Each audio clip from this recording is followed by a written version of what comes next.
Ready to transform your ideas into a stunning website? Let's jump into Dreamweaver and build a website from scratch. First, open Dreamweaver and select Create New followed by HTML under the New Document section. This creates the basic foundation for your website. Now, save the file. Ideally, start with an indexed file name in a new, clearly named folder like My Website. This will be your root folder. Keep it organized. Next, let's explore the interface. You'll see Code View, Design View, and Split View. Code View is where you'll see the underlying HTML code.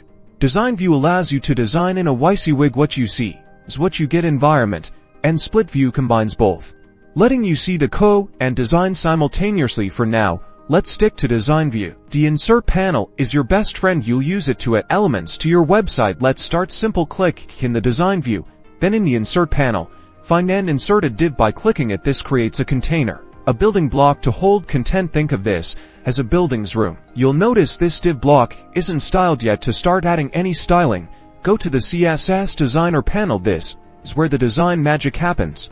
Within, you can create a new CSS rule that will apply the styling to your newly created div. For this, let's add a background color, border, and some padding to the div. Experiment with different elements, style rules, and see what you can create.